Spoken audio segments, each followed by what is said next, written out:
And you're still watching Prime Morning. It's time for us to have this particular conversation that I'm excited about. Now, one big constituency, Asante-Akyem North, is an NPP constituency. It will take grace. It will take, somebody said, it will take the grader for you to be able to remove the NPP from there and go and sit there as an independent candidate. Now, this man has done it. How he did it, we don't know, but we're here to get to know all about that. My name is Roslyn Felix, and I'm here with Ohene Kwame Frimpong. Hello. Hello. He's the MP-elect for Asante-Akyem North. Honorable, welcome. Thank you. How does it feel to be called honorable?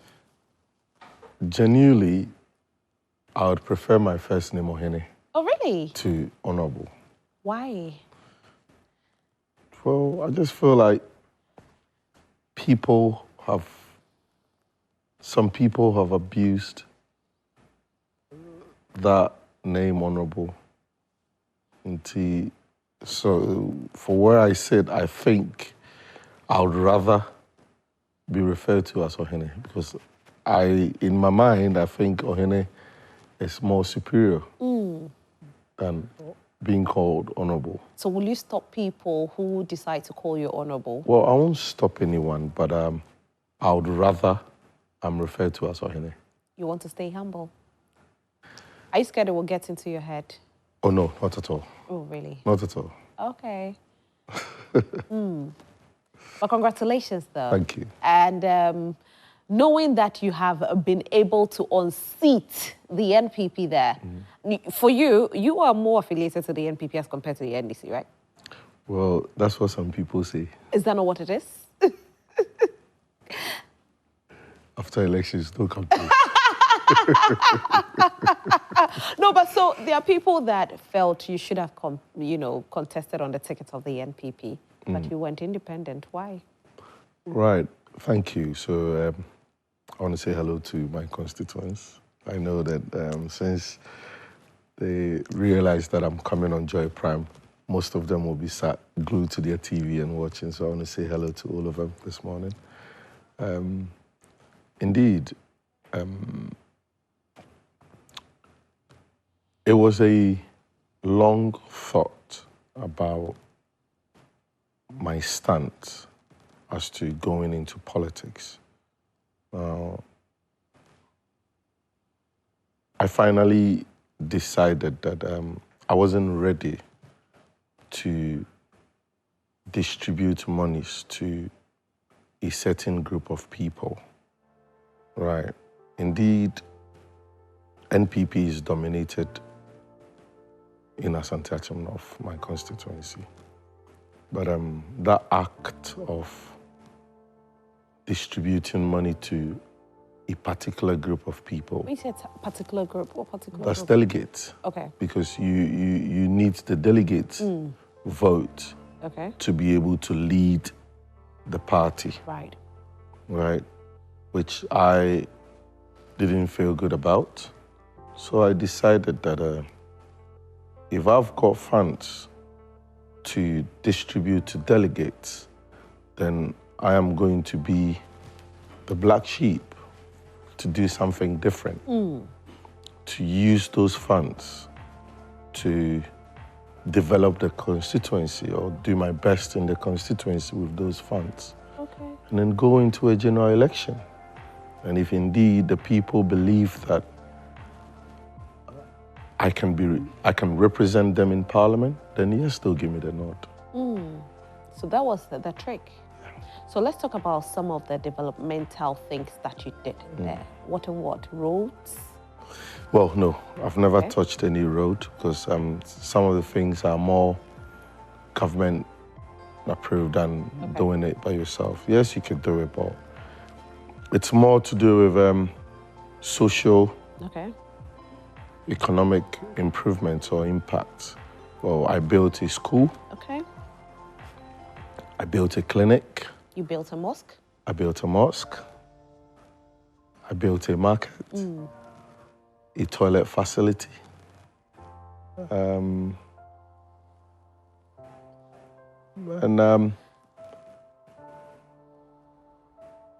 personal, I was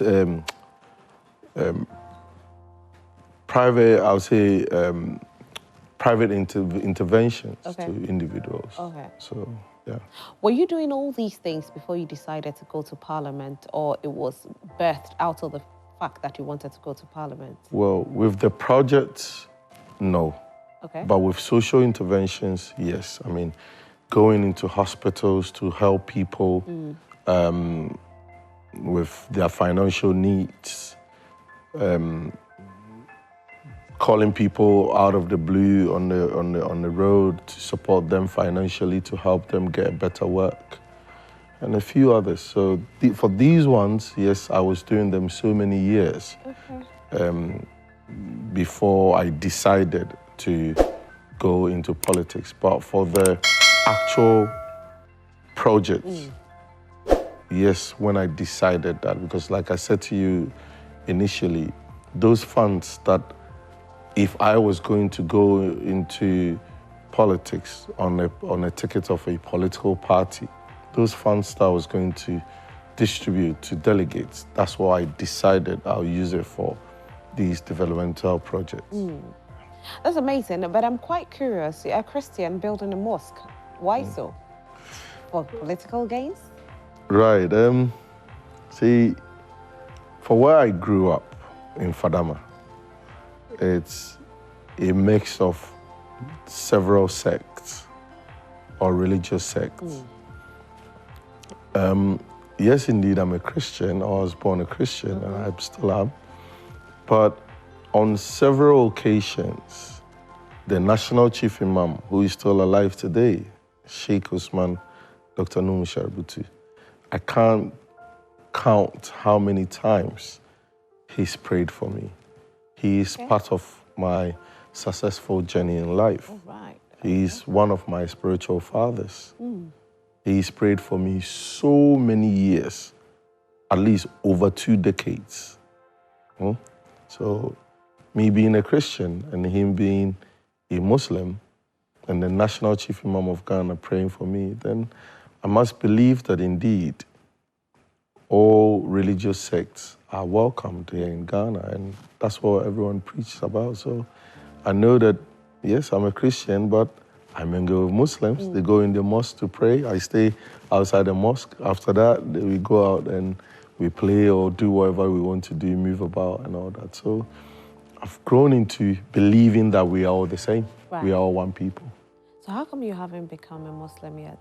Well, you have any plans of converting to me? No, not at all. I just feel like I can't force myself to do it. It should be natural. If the time comes, then yes, it comes. If it doesn't, I can't force myself to do it. Are you going to build a church too? Aren't the Christians upset that you haven't built one? I haven't built a church physically, but I've even contributed so much. I would say probably much more than the money involved in building the mosque that was built. Because I remember very well that as far back as 2021, before AsanteAkyem was inaugurated or before it started, I picked 15 churches and donated 10,000 Ghana cedis to each and every one of these churches. Was it a spiritual direction? Well, it was my own, not direction from someone, but I thought that, you know what, I want to get the foundation of this business in hands of God. Right. Quite curious about the number 15, though. Well, I just thought 15. Initially, I was going to do 10. Then, at some point, I said, I put 50% and I said, okay, I'm doing 15. So, yeah. All right, so there's no significance. There's no significance. It was just because you were It was just, and indeed, after not up to a year when AsanteAkyem got burnt down, if everyone will remember how we got back the radio up and running was indeed, I don't even know the right word to use. It was just too magnificent how we were able to bring it back, and even in a much more glamorous state as it was What before. caused the fire, though? What caused what, sorry? Yeah, what caused the coming down of salt? Oh, salt. Oh, it was a fire outbreak. Yeah. So the fire service guys, I think the report at that time, they said it was something to do with the machines over there. Okay. Yeah. So it wasn't somebody that did it on purpose? No. We don't have that report. No. But did you feel like that? No, not at all. Okay. Not at all. All right. So it was no attack? No, it was. I don't feel it was a targeted attack. No. I mean, there's been several reports of other radio stations being. I mean, it's all electrical gadgets and all that. So sometimes, I mean. You're a businessman, you're a creative man. Going into Parliament, are you going to fight for the creative arts space?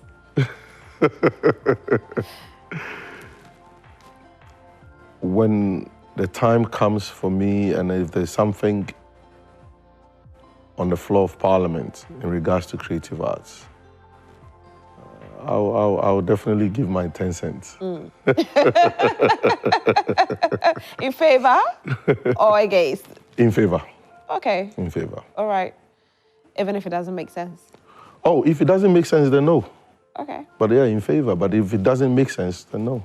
Because at the end of the day, whatever we're discussing in Parliament should be, we are representing the people, our people. So we'll look at the benefits to them. But you can champion it. Well, like, Will you? if it's going to benefit the people, then yes. But if you look at the creative arts space, what will you want to champion in Parliament for us? I'll leave it for another day. Ah, why? It's early days. There's so many things that It's we're early calling days. for. We are calling for tax exemptions. We are calling for, good facilities and all of that. Which one would you want to champion for us? Well, I'd love to be part of the positive ones, but for all now, are positive, aren't they? for now, I won't go. So leave let it. me ask you, when you are in Parliament, what will you be championing aside? Let's leave the creative arts space. You are there for Asante-Akyem North constituency. Yeah. What are you championing for your people? What are they saying they want you to do? Well, employment, high quality education. These are the main high two. quality education. That's free SHS. Isn't Yes. high quality enough? Well, there's bits and bobs that I believe that if it's incorporated into it, it will get to that high quality. Like It's good. Like what? Well, I'm not in Parliament yet. I'm an elect. Oh, but I'm you will elect. definitely. I will be. You'll be sworn in by 6th of January. Well, let's We'll all wear white and come and support you. let's get there, and then we'll raise the conversation. I think now I want to bring things down. I don't want to. I mean, I've not been there yet. I know I'm going there. I believe I'm going there, but let that time come. We will delve into it. It's not going to be my first time coming to Joy Prime. So we're gonna have you again Definitely. to talk more about that. Yeah. Okay. By then I would have been there, and then we'll delve more into it. What did you tell the people aside your projects that you did in Asante-Akyem North that made them believe in you? Well,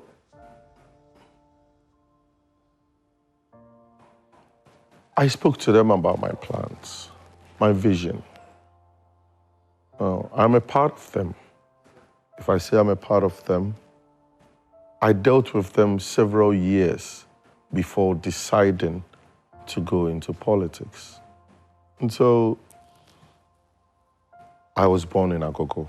Even though I wasn't raised over there, it's been long that I was going back home. So I knew their challenges. I knew what was happening. So I shared my vision with them, and they bought into it. Yeah. What's your vision? To make sure that most of the people, of the youth, get work. Do you think the 24-hour economy is going to work? Well, while going about campaigning, I was more focused on what I was going to do for my people. I wasn't really looking into what others were campaigning about or were talking about. So I can't sit here now and talk about the 24-hour economy because I've not really looked into it. Oh, really? I haven't. Okay. Because I was more focused with my vision for my people within the constituency. But now that... So are you the one going to create employment for them? Well, I will be dealing with the private sector more. Okay. Oh, not the government sector. Well, I know that definitely there's something going to come from the government. Okay. Definitely. Okay. Right? And I hope so that I get something from the government. However, my focus is with the private sector to bring in investors to help. Your people? Yeah, the people. They have voted me into power, so they have to be my #1 priority. Okay. Before anything else. Wow, quite interesting. Yeah. So you're going to bring business to them? Yes. Did they talk about the business they are interested in? Because, you know, every place and the business they want, some want farming, some want, you know, to trade in other things. Yeah. What about your place? Okay, so my area is a farming-dominated community. Okay. And so it is my plan that we help the farmers, that is, be it farming equipment, right? The cutlass, their boots, their spraying machines. Okay. Building a fertilizer factory.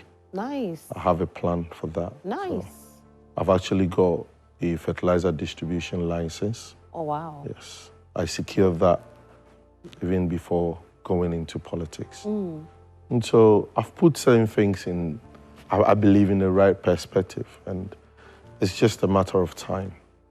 And I believe that I'm not sitting here saying that I am going to make Asante-Akyem of heaven, but I believe it will be far better than what it is today. And the people believe you, they trust you. They trust me. I like that. You're a businessman. I am. How's OK Foods? OK Foods is going to be bigger and better. Okay. Because the plan of setting up factories in Asante-Akyem North, definitely OK Foods will be doing 100% production. Oh, nice. Yes. Okay. At this moment, we are producing in the UK, in Dunstable. And so the plan is to set factories across the constituency. We're going to do plantain fufu. We're going to do kokonte. We're going to do pancakes, Tom Brown. And then... the Beaufort? Beaufort. Okay. The Beaufort is my favorite. Yeah? So you're going to be doing... So all your factories are going to be situated there? Yes, I have to.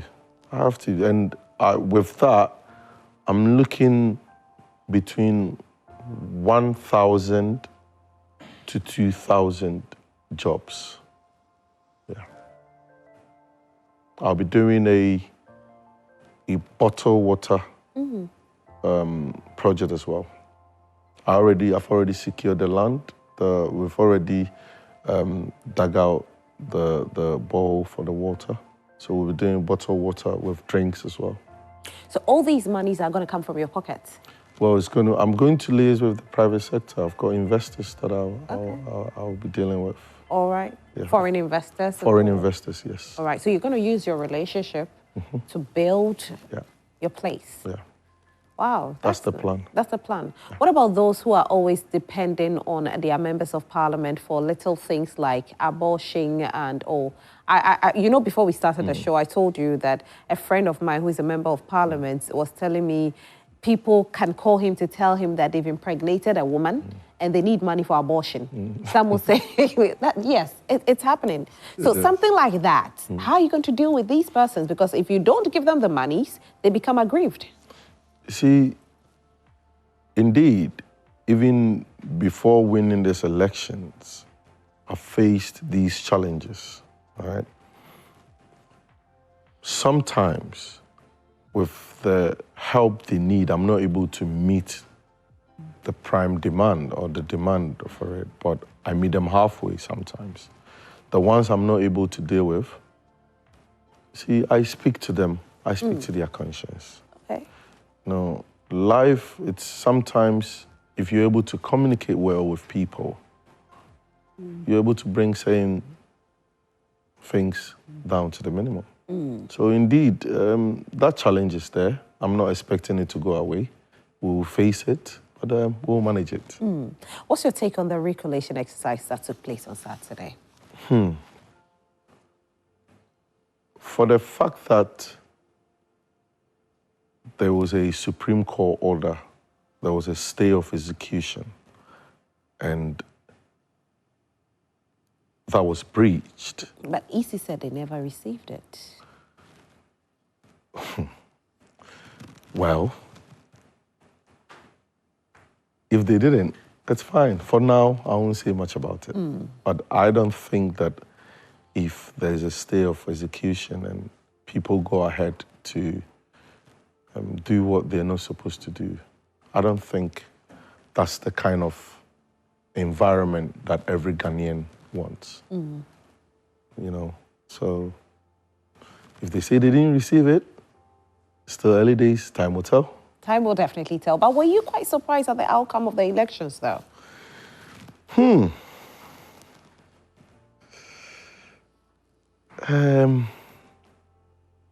Ghanaians spoke. I'm not the only Ghanaian, so majority have spoken, and I believe. But were you surprised? Did you see it coming?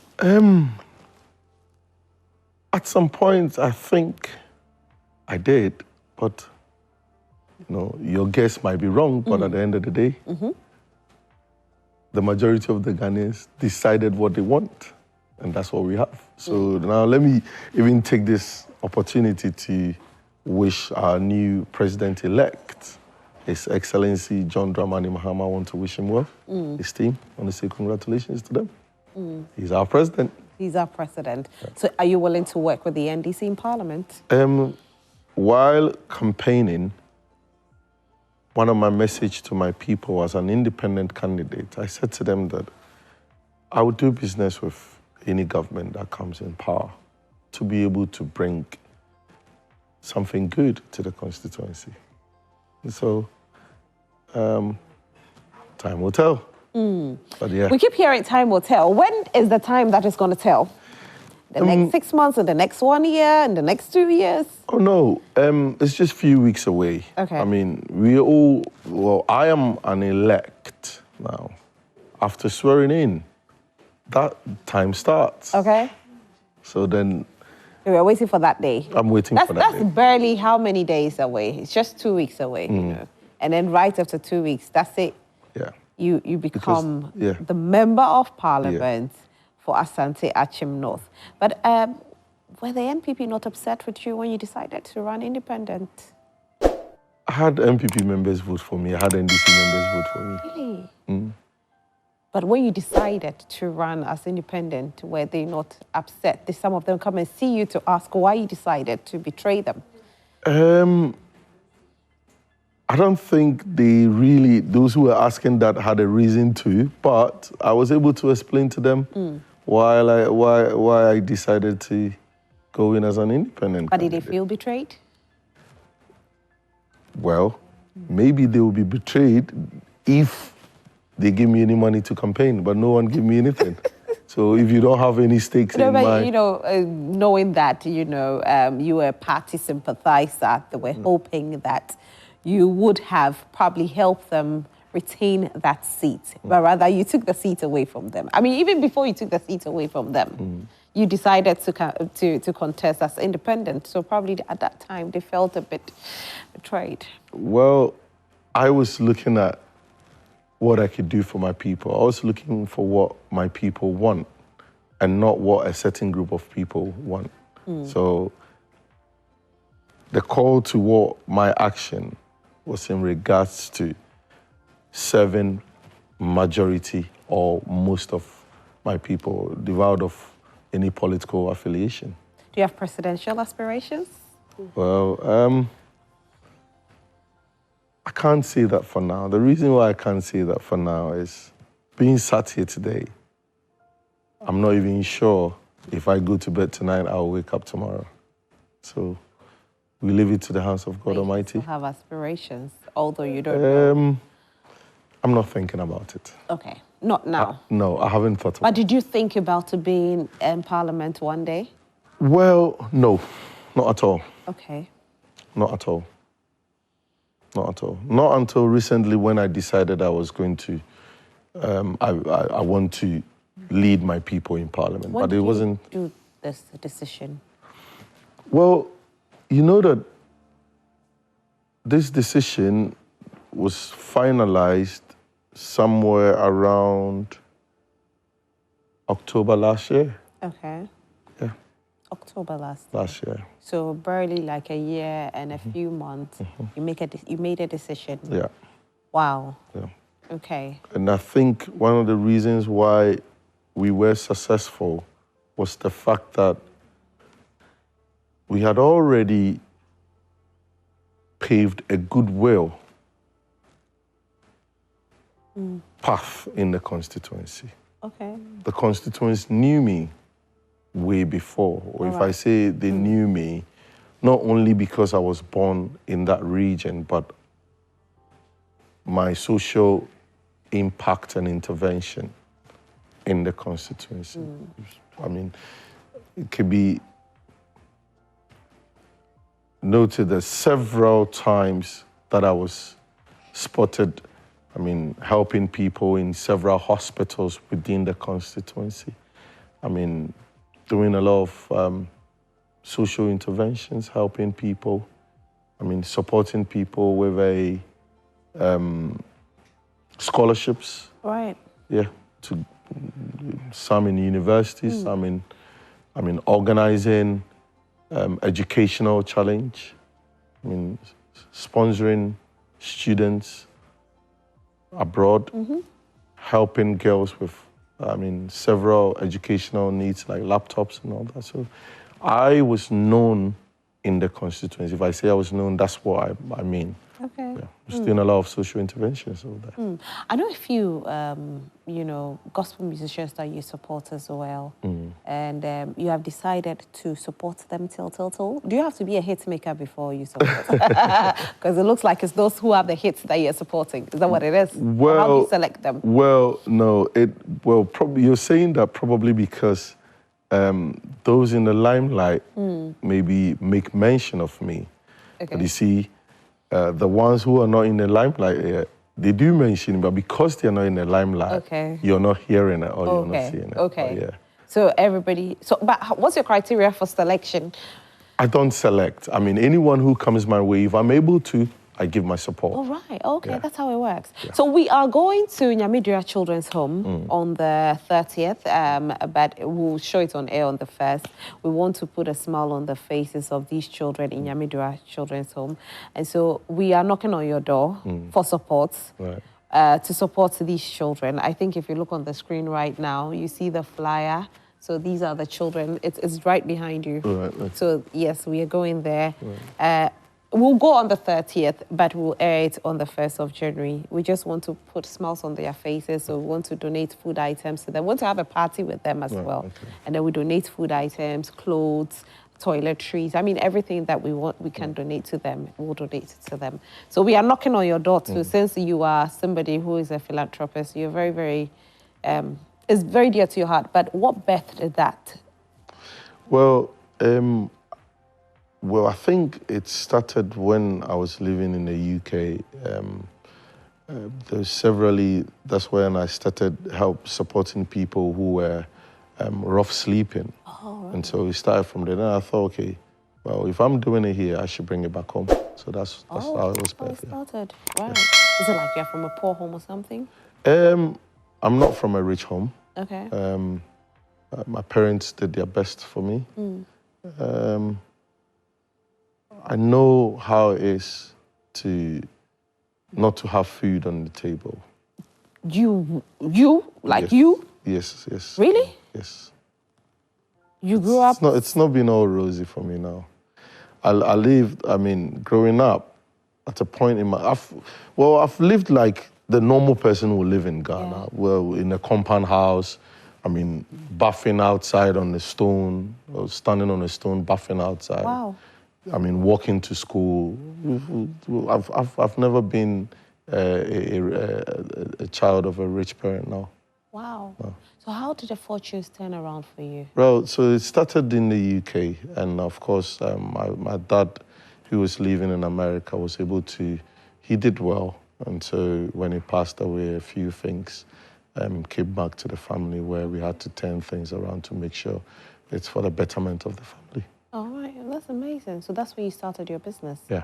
So which business did you start with first? Well, I started shipping things from the UK to Ghana. You were doing door-to-door? I was doing door-to-door. Okay. And then, not mainly door-to-door, because I like to do things in a big way. Okay. So I didn't start even with door-to-door. I started shipping containers. Oh, wow. Yeah, so that's big. Not door-to-door like I was taking people's goods and delivering to them. Right. That's more of the door-to-door thing. Yeah. But that's not what I was actually doing. My own shipment and bringing, getting a store where, if it's a carpet, if it's tiles, furniture, I was buying things from an auction. Okay. Yeah, so this is how I started it.